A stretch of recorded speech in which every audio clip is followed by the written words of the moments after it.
Eu queria explorar uma coisa, desculpa, que é o seguinte, voltando à questão que eu trouxe da fome na Ucrânia em 32 e 33. E, enfim, existe uma discussão que quando os nazistas invadiram a Ucrânia em 41, eles foram bem recebidos pelos ucranianos ou por alguns nacionalistas ucranianos e algumas outras variáveis desse tipo que embasam o argumento da desnazificação da Ucrânia. Ou seja, de que o que os russos estão fazendo lá agora é tirar neonazistas que estão ocupando uma região, e a gente sabe que na antiga União Soviética e até hoje na Rússia, esse argumento dos nazistas, da desnazificação, é muito forte por tudo que eles sofreram. Enfim, a gente não precisa dizer nada sobre isso, que é óbvio, mas eu queria que você comentasse comigo, para todo mundo que está em casa, o que você acha do argumento da desnazificação, e se existe algum fundamento do seu ponto de vista em relação à presença de neonazistas dentro da Ucrânia, com relevância nas forças envolvidas na guerra, nas milícias e assim por diante. Como você vê essa questão do neonazismo e, em última análise, a legitimidade do argumento de que é uma desnazificação? Esse é um dos principais argumentos esse para mim, é o principal argumento ideológico. Assim, para você fazer uma guerra ou para você mobilizar as pessoas, você precisa de uma narrativa. E essa narrativa ela tem força se ela tem conexão histórica. Se ela tem conexão com o seu passado, se ela tem conexão com a sua psique, com a sua existência, com quem você é, com como você chegou onde você está. E existe uma conexão histórica dos russos lutarem contra os nazistas. E usar esse apelo emocional, né, psíquico, psicológico, é muito forte. Então, falar isso e falar assim, ou qualquer outra coisa, é menos impactante do que falar isso. Então, vamos falar isso. Tem alguma base na realidade? Então, vamos lá, vamos para a base da realidade. Existem neonazistas na Ucrânia? Existem. Existem neonazistas... o Batalhão de Azov? Isso, coisa assim. Batalhão de Azov é um grupo neonazista. Esse grupo, ele nasceu em 2014, quer dizer, essa ascensão neonazista ucraniana, ela toma uma forma mais organizada em 14, quando a gente tem um presidente da Ucrânia que não quis fazer um acordo com a União Europeia, o Yanukovych, e que era mais alinhado com o Putin. E aí a população sai às ruas para protestar, derruba esse líder, ele foge para a Rússia e nesses protestos uma parte dos grupos organizados protestando eram neonazistas. Só que aí a gente tem que fazer um entendimento. Infelizmente, a maioria dos países do mundo, se não todos, tem neonazistas. Existem pessoas, grupos com ideias neonazistas. A Rússia não tem neonazistas? Claro que tem. Movimento imperialista russo. Deem Google. Busquem. É um movimento neonazista russo. Ah, mas os russos não lutaram contra os neonazistas? Ah, mas o Putin não está falando que ele quer acabar com os neonazistas? Existe neonazista na Rússia? Existe. Aliás, qual a relação do Putin com esses neonazistas? É ambígua. Ele não gosta deles, mas às vezes ele serve algum propósito, ele deixa eles ali. Tipo assim, não é uma coisa, vamos perseguir. Às vezes ele persegue, mas às vezes ele também deixa eles existirem. Por que eu estou falando isso? Para a gente contextualizar que os neonazistas da Ucrânia estão lá e estão lutando. Mas o presidente da Ucrânia, como o Putin coloca, que é um neonazista, não é. Ele é um judeu. Não tem como você virar e falar que um judeu é neonazista. Não existe isso. Existem não alguns casos raros, patológicos. Você é psicopata isso, né? Claro. Entendeu? É uma aberração sem tamanho. Exatamente, existem aberrações sem tamanho no mundo. Existe aberração para tudo. Exato. Ok. É uma aberração sem tamanho. Você dizer que um judeu é um nazista é um negócio assim, é um ataque profundo à identidade daquela pessoa, a não ser que você seja uma aberração completa mesmo, afetada claro. E tal. Então, o presidente da Ucrânia é judeu. Então, óbvio que ele não é neonazista. E a Ucrânia foi o segundo país do mundo a ter, ao mesmo tempo, o presidente e o primeiro-ministro, né? Judeus. Isso. Então, assim, isso é muito interessante e mostra um pouco como não é verdade o que o Putin está falando. Uhum. A gente acabou de concluir aqui, não precisa ser um gênio para concluir que para o cara ser judeu e ele ser neonazista, ele tem que ser completamente fora da casinha. Psicopata. É. Psicopata, ele não entender nada do que ele é e do que é o nazismo. Então dizer que o governo ucraniano financia o batalhão de Azov é uma fake news. É uma fake news. O batalhão existe? Tipo, que nível de financiamento? Como é que é? Assim, nós estamos falando de guerra, né? E aí na guerra, hoje, por exemplo, você está em guerra, você precisa sobreviver. Aí você fala assim, vamos liberar os presos para lutarem contra os russos que estão invadindo o nosso país? Coisa Não, que eles está são sendo feita, efetivamente. Eles são presos. Aí alguém vai falar assim, não, você não vai dar arma para eles. Eles cometeram crimes. E outros realistas, pragmáticos vão falar assim, mas nós estamos sendo exterminados, nós estamos sendo extintos, nós estamos sendo invadidos. A gente precisa de todo mundo que está do nosso lado lutar junto. E aí? Até que ponto isso não existe, entendeu? Assim, não dá pra gente cravar e falar com toda certeza que esse batalhão não tem suporte de combate. Não, eu entendo. Hoje na guerra, isso que você está falando aí faz algum sentido. Mas assim, um ano atrás, como é que você sabe dizer qual que era a relação do governo ucraniano com esse grupo? Olha, havia uma relação ali de... O presidente ucraniano, não. O presidente tem total controle sobre um governo e um país inteiro? Também não. Também não. Assim, se tem elementos que alimentavam ele, a que grau, que nível, quanto isso é central... Isso pode existir? Pode. Como você fala assim, existe corrupção na Suécia? Existe. Existe corrupção em todo lugar. Existe problema em todo lugar. Não tem consistência plena. Eu não estou defendendo. E não posso afirmar com todas as forças que nunca houve nenhuma ajuda ali. Mas isso não é central. Isso não é uma peça de existência do DNA do regime ucraniano para o Putin usar isso como argumento. Agora, a Ucrânia não é necessário, não é o berço do próximo movimento nazista. O que aconteceu? Esse é um ponto importante para todo mundo entender e saber.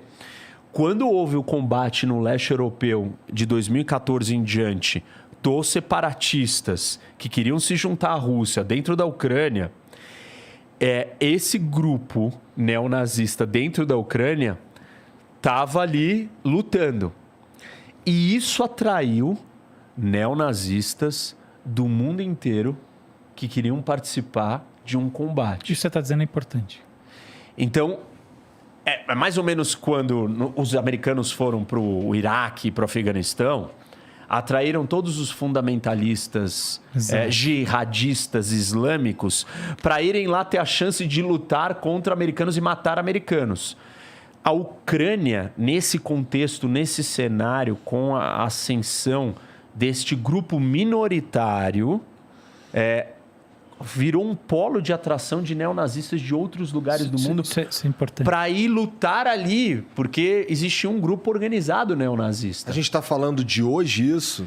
Isso foi de 2014 em diante. Tá. A gente tá falando de regiões separatistas. Tá. Nas regiões separatistas de 2014 em diante, porque a gente está tendo uma guerra desde 2014. Agora o argumento, que eu vou voltar no ponto pela terceira vez, é a recepção, do ponto de vista histórico, dos nazistas pelos nacionalistas ucranianos em 1941. Como você vê esse fenômeno? E como você... Em que sentido? É o seguinte, quando os nazistas invadiram a Ucrânia em 1941, e eles ocuparam até 1943, houve uma recepção por parte da população ucraniana positiva. E ou pelo menos essa é Por causa da fome. Então, é que tá. E essa é a grande discussão do ponto de vista histórico que os russos trazem faz muito tempo, e não só os russos, tá? É uma discussão que é recorrente, que diz assim, olha, existe um alinhamento muito anterior, muito mais arraigado com o nazismo na Ucrânia, que vem que está marcado, caracterizado neste fenômeno que acontece ali. Olha, a Ucrânia tinha, e quando a Alemanha começa a invadir, 1 milhão de judeus que foram mortos ali. Exato. É assim. Sim, mas isso é anterior à morte da população ucraniana pelos nazistas, tá? Tudo bem, mas o que eu estou dizendo é que a identidade judaica existiu ali. Muito fortemente. Muito forte. Claro. Ponto número 1. Ponto número 2. Dá para dizer que a Ucrânia não tem uma relação com o nazismo? Não dá. Mas aí eu não preciso achar que a Rússia ou não tem sentido a Rússia clamar ou dizer que ela é a salvadora antinazista. Porque existiram os pogroms na Rússia, que é a perseguição antissemita. O nazismo é só uma da manifestação máxima, a pior de todas, da perseguição antissemita. Mas na Rússia existiu isso há muito tempo. Sim. Então, assim, na verdade, é quase que uma jogada retórica você virar e falar assim, eu estou combatendo os nazistas. Os nazistas queriam exterminar não só os judeus, outros, mas eram extremamente antissemitas. Os russos também foram antissemitas. Sim. Aí você fala para mim, não existiu antissemitismo na Ucrânia? Claro que existiu. Sim. Em níveis altos, existiu. E na Polônia também, e na Alemanha, em vários lugares. E na Europa inteira. Isso daqui não aconteceu na Alemanha. O nazismo não aconteceu na Alemanha só é uma coisa porque... às vezes o pessoal não entende direito. Né? Não é os alemães decidiram fazer isso. Existiu uma percepção social que estava presente na Europa que comprou isso e se silenciou e se calou e falou, legal, eu já não gosto desse povo pelo Holocausto. mesmo. Exatamente, tem muito mais culpados deles. pelo Holocausto do que só os agentes principais e, obviamente, os agentes mais brutais da história da modernidade. Mas existe existem vários grupos que foram coniventes, inclusive no Brasil, né? Isso. O Brasil foi um lugar onde recebeu vários dos ex-nazistas.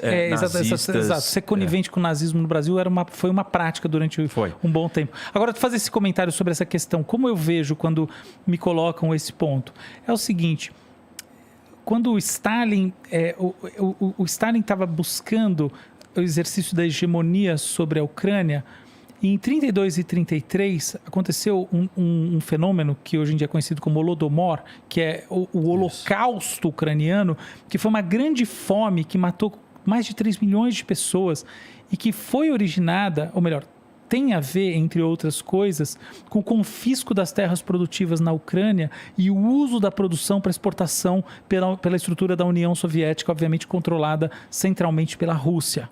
Então, o que acontece é que quando os nazistas invadem em 1941, numa época que a gente não tem internet, existe uma simetria de informação bem importante, muita gente acha que existe alguém que está chegando que vai tirar um invasor para só algum tempo depois e pouco tempo depois descobrir que o novo invasor é muito mais carniceiro e psicopático e desumano do que o primeiro.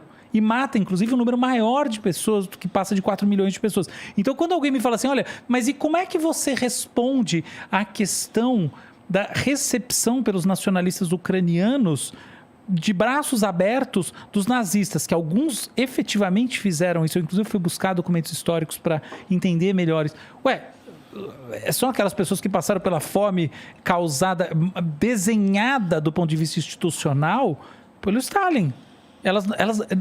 Quando elas descobriram o que estava vindo depois, ou elas se opuseram, ou elas morreram, simplesmente. A maior parte morreu. Elas acharam que iam se livrar do Stalin e acabaram porque efetivamente caindo... elas se livraram, tá? Durante um período curtinho, foi isso que aconteceu. Isso, a Ucrânia ficou ocupada. O inimigo é meu amigo. Esse é o argumento. Então, quando alguém me fala da questão histórica da desnazificação, eu olho por esse ponto de vista e acho que não é um argumento muito bom do ponto de vista histórico por causa disso, porque se esquece um grande fenômeno muito sério e pouco discutido, que foi o genocídio, da pela fome. Imagina você morrer de fome. Quanto mais lenta a sua morte por sofrimento, pior. Não é a mesma coisa. Você apertar um botão, uma coisa e você desintegrar e você ficar definhando até a morte. Tem uma explicação até geopolítica dessa história interessante, porque a Ucrânia sempre foi um grande centro de alimento da Europa. Exato. Porque aqui, total. o celeiro, a produtividade agrícola é monstruosa até hoje, um dos maiores produtores de grãos. E isso é um impacto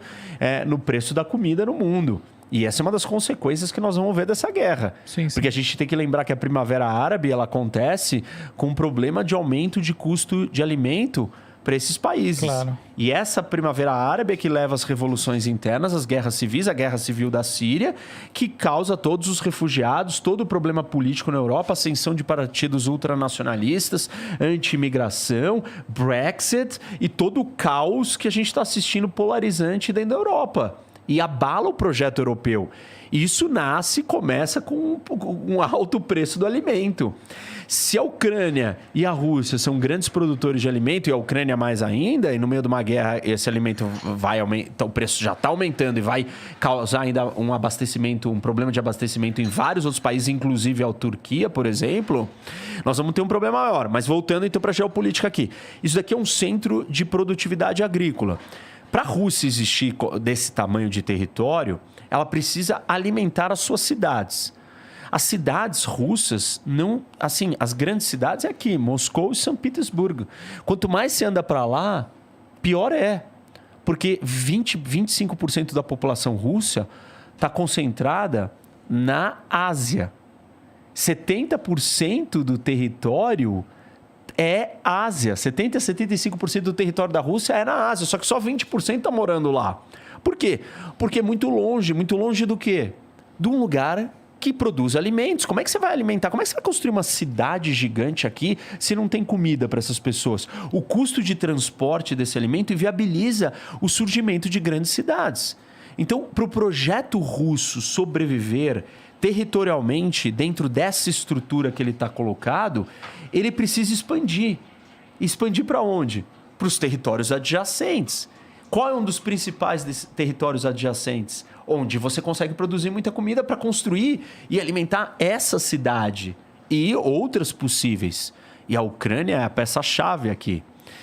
E aí, o que você faz? Esse povo é dominado, ocupado, e você pega toda a comida dele e direciona para cuidar das suas cidades.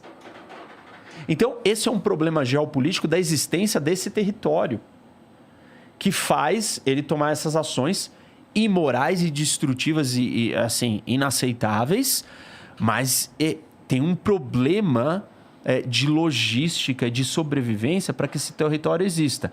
Ele pode fazer isso não dessa maneira destrutiva e violenta como ele fez, mas aqui tem um pouco de explicação de quanto isso é estratégico e por que ele acaba fazendo isso. E aí não termina só na expropriação da terra, no confisco do alimento da produção agrícola, mas na coletivização do modelo soviético comunista econômico e que é uma grande catástrofe e leva ao genocídio.